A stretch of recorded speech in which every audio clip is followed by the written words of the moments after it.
Professor, in the first few segments, we discussed emotional intelligence, and in the previous section we spoke about coping mechanisms. How are the two different? Why is emotional intelligence such a valued workplace skill? Emotional intelligence is a broader concept. Coping mechanisms are related to coping with loss or failure. They are how you heal, basically, and healthy coping techniques are a sign of emotional intelligence. Emotional intelligence is widely recognized as a valuable skill that helps improve communication, management, problem-solving, and relationships within the workplace. All of these factors will in turn help increase focus. It is also a skill that researchers believe can be improved with training and practice. According to one survey of hiring managers, almost 75% of respondents suggested that they valued an employee's EQ more than their IQ. A lot of workplaces are riddled with conflicts. Emotionally intelligent people deal better with conflicts by expressing emotions and regulating their feelings better. There are times in all of our lives when it is important to set our boundaries appropriately, so people know where we stand. These can include exercising our right to disagree, without being disagreeable, saying no, without feeling guilty, setting our own priorities, getting what we paid for, and protecting ourselves from duress and harm. Can we also regulate our feelings? Regulation does not mean you repress and bottle up your emotions. That is not very healthy from an emotional and mental health point of view. Goleman identified self-regulation as a critical part of emotional intelligence. Being aware of your emotions is an important first step, but you also need to be able to manage your feelings. So, instead of bottling things up, you wait for appropriate ways to express their emotions rather than reacting impulsively.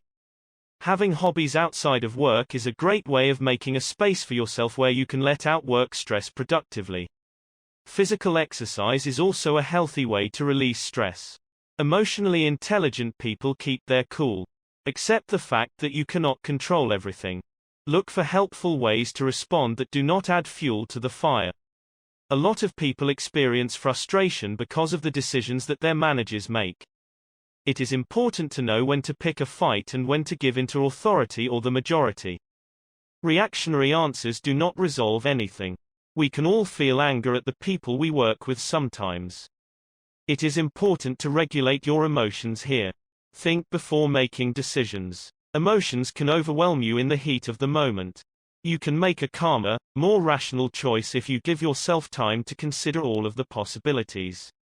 It is helpful to say, "Let me think over it and get back to you," or count down from 10 before answering. Looking back, I feel so many things would have been easier if people thought more about how they respond to certain situations. So far in this discussion, I have realized that organization is a key part of focus. From clean workstations to prioritizing tasks, the emphasis has been on planning. Have you got any tips for our audience as to how to plan better? That is right. If you are organized, the path to being focused has become easier. If you have planned your day or week, it becomes very easy to start working and following that schedule since you are not worried about other distractions or projects. I have not got any tips in particular, but from what the research says, there are few arguably popular techniques. The listeners can experiment and see what works for them. So the first is a time management technique called the Pomodoro technique.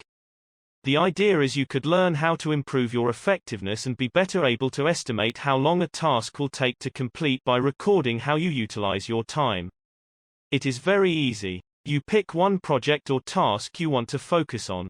Set a timer for 25 to 30 minutes, and get to work.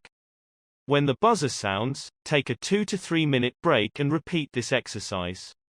After 4 sessions, take a longer break. Record each session with a tick or X in your notebook. The Pomodoro technique is useful if you get distracted while working on a project or want to understand how long a task takes.